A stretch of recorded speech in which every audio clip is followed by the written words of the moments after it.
Nagenya dursu kam jirtan kabajamtoota daawwattoota Oromiyaa Miidiyaa Neetwork waamicha mormii qeerroorraa dhihaate qabna. Ani Muhammad Fantaleetiin waamicha mormii marsaa afraffaa qeerroo irraa dhihaate. Sirni nafxanyaa Abiyyi Ahmad mataa itti ta'ee aangoo olaanaa Itoophiyaa dhuunfatee jiru waamicha qeerroon walitti aansuudhaan dhiheessaa jiruuf gurra dhoowwachuun uummata Oromoo humnaan ukkaamsuuf tarkaanfiiwwan ajjeechaa hidhaafiin ukkaamsaam itti fufee jira. Ummata biyya ofii irratti karaa nagayaatiin gaaffii siyaasaa gaafatu rasaasan fixuufiin jumlaan guuree hidhuu akka furmaatatti fudhatee jira. Qabsoon amma keessa jirru hangamuu dhiiga fi lubbuu qaqqaalii baasisaa jiraatullee uummanni Oromoo sirna nafxanyaa Abiyyi Ahmad irratti injifannoo gonfachaa fuulduratti tarkaanfataa jira. Sirna nafxanyaa Hacaaluu Hundeessaa ajjeesee hooggantoota uummata keenya fi obboloota keenya kumaatamaan hidhatti guuraa akkasumas ajjeesaa jiru kanam hanga ofirraa kaafnutti nuti qeerroon Oromoo qabsoo keenya daranuu finiinsuu malee fala biraa hin qabnu. Keessumattuu hojii qarreewwan keenya karaa addaatiin biyya keessa fi alaa hamilee cimaa horachuudhaan sosso'iinsa godhaa jiran ni dinqisiifanna. Yeroo kamuu qaama tokko taanee kan waliin dhaabbannu ta'uu keenyas ni mirkaneessinaafi. Labsiin qabsoo marsaan hojiirra oolaa jiru kaayyoo yeroo gabaabaa kan giddu galeessa fi kan yeroo dheeraa galmaan gahuuf kan godhamu akka ta'e irra deddeebinee ibsinee jirra. Galmi yeroo gabaabaa hooggantoonni fi hayyoonni Oromoo hundi haal duree tokko malee hatattamaan akka hiikaman ajjeechan hidhaa fi dararaan Oromoorraa akka dhaabbatu taasisuudha.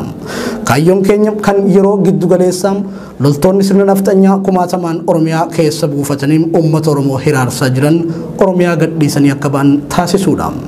Kaayyoon qeerroo inni xumuraam itti gala qabsoo biyyoolessaa uummata Oromoo kan ta'e mirga hiree ofii murteeffachuu dhugoomsuudha. Kanaaf qeerroon waamicha qabsoo marsaa afraffaa kanaan ammas sirna abbaa irree nafxanyaa kan ofirraa buusuuf tarkaanfilee marsaalee dabran keessatti fudhataman jabeessee itti fufuuf murteessee jira. Qabsoon keenya marsaa kanaan hooggantoota fi hayyoota Oromoo dargaggoota haawwan akkasumas manguddoota keenya hidhaa jiran hiiksisuu kaayyeeffate kun kallattii hundaan guyyoota 5 cimee itti fufama. Haaluma kanaan qaammee guyyaa tokko bara 2012 irraa eegalee hanga qaammee 5 bara 2012 kan turan tarkaanfileen armaan gadii ni fudhatamu. Urkaawwan mormii marsaa arfaffaa tokkoffaan daandiiwwan gurguddoon Oromiyaa keessaa cufuun jabaatee itti fufama. Keessattuu daandiiwwan kallattii hundaan Finfinnee fi magaalota Oromiyaa keessa jiran wal qunnamsiisan irratti xiyyeeffannoo guddaatu godhama. Akkasumas daandiiwwan gurguddoon Oromiyaa naannoowwanii fi biyyoota ollaa waliin wal qunnamsiisan ni cufamu. Uummannis labsii kana dursee akka hubatuu fi mana bahee kararratti rakkoo akka hin mudanne dursinee yaadachiifna. Konkolaataaleen labsii kana cabsanii didanii sossoof yaalan marti dogongora uumaniif itti gaafatamummaan kan mataa isaanii akka ta'e dursinee hubachiisuu feena. Lammeessoon mootummaan qabeenya Oromootiin goobee deebisee Oromoo lafarraa fixaa jiru kana dhoofnee ofirraa darbuuf qabeenya keenya harkatti qabannee laalessinee adabuun dirqama ta'a.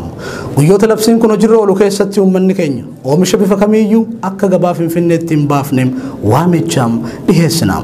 Kanaafuu oomishoonni qonnaa akka midhaan xaafiin qamadiin garbuun kuduraa muduraa buna jimaa loon hoolaa re'ee lukkuu killee dhadhaa fi kan kana fakkaatan akkasumas dhiyeessin magaalaan Finfinnee Oromiyaa irraa barbaaddu kamuu guyyoota 5 jedhaman kanaaf akka gabaatti hin baafne uummata keenyaaf jabeessinee waamichaam dhiheessina.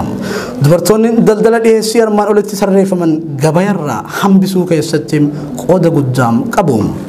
Sadeessoon tarkaanfileen qoqqobbii diinagdee addaan hin cinne kan dhaabbatoota daldala mootummaa kanaaf shariikota isaa lagachuu ammas jabaatee itti fufama.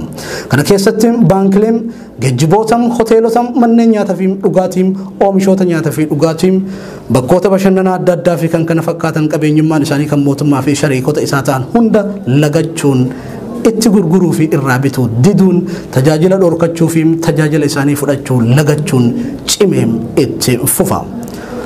Waamicha addaa qeerroo irraa tokkoffaan sirna naftanyaa aangoo seeran ala qabatee jiruuf hoggantoota fi hayyoota Oromoo dargaggoota haawwan manguddoota seeran ala hidhee jiru mara haal duree tokko malee hatattamaan akka hiiku ni akeekkachiifna. Lammeessoon ilmaan Oromoo sirna naftanyaa Abiyyi Ahmed keessa jirtaniif yeroon keessa jirru yeroo akka sabaatti rakkoo hamtuun nu mudacheedha. Yeroo Oromummaa fi sabboonummaan Oromoo yakka taatee ilmaan Oromoo sabboonummaa qaban kan uummata isaaniitiif quuqaman hundi jumlaan ajjeefamaa hidhamaa haawwan keenya gudeedamaa jiran keessa jirra.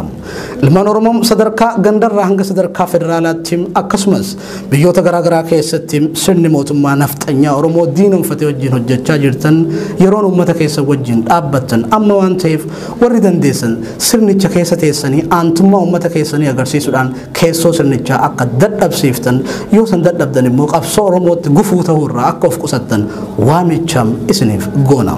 Sadeessoon ilmaan Oromoo raayyaa ittisa biyyaan poolisii federaalaa fi poolisii Oromiyaa keessa jirtaniif jijjiiramni qabsoo Oromoon dhufe guutumaan guututti sirna nafxanyaatiin butamee jira. Lolli amma deemaa jiru kan akka sabaatti Oromoo irratti banameedha. Ilmaan Oromoo caasaalee kana keessa jirtan qabsoo qeerroon ulfina Oromoo fi Oromiyaa deebisuuf geggeessaa jiru cinaa akka dhaabbattan waamicha isiniif goona. Arfeessoon abbootii amantaa abbootii gadaa fi jaarsolii biyyaatiif yeroo uummanni Oromoo waraanni itti bobbaafamee qe'ee isaatti irratti dhumaa jiru kanatti abbootiin amantaa abbootiin gadaa akkasumas jaarsoliin biyya uummata keessan dhumaa jiruuf sagalee ta'uun dirqama keessan akka baatan waamicha Oromummaa isiniif dhiyeessina. Uummanni gaafa nagaa qofa osoo hin taane gaafa rakkootis sagalee keessan barbaada. Isin mataa uummataati. Rakkoo hamtuu uummanni Oromoo keessa jiru falkanii fi guyyaa waaqa kadhachuuf karaa dandeessan hundaan walitti dhuftanii ajjeechaa fi dararaa Oromoo irra gahaa jiru balaaleffachuun sirni nafxanyaa kun gocha kanarraa akka dhaabbatu dhiibbaa cimaa gochuun gahee keessan akka baattan waamicha isiniif goona. Shaneessoon sabaa fi sablammoota biyya keenyaa hundaaf hawwiin uummata Oromoo gaaffin inni qabus fedhii dimokiraasii fi nagaati. Isinis kana ni beeytu. Uummanni Oromoo saba kamiifuu jibban qabu. Oromiyaa keessatti kan qabeenya sabaa fi sablammootaa gubaa jiru, saamaa jiru, ajjeesaa jiru mootummaadha. Sirni nafxanyaa sabaa fi sablammoota walitti buusee ofii aangoo dheereffachuu barbaada. Uummanni Oromoo sabaa fi sablammoota isa keessa jiraniif wabiidha. Sabaa fi sablammoonni Oromiyaa keessa fi naannolee biyya keenya keessa jirtan cufaaf sirna mootummaa nafxanyaa kan sirna durii deebisuun ummatoota biyyattii irratti fe'uu barbaadu ofirraa kuffisuun sirna dimokiraasii fi walqixxummaa saboota hundaa ijaaruudhaaf qabsoo qeerroon geggeessaa jirtutti akka makamtan waamicha isiniif goona. Injifannoon uummata Oromoof haqa falmannam ni moonam. Qeerroom hagayya 28 bara 2012 Finfinnee.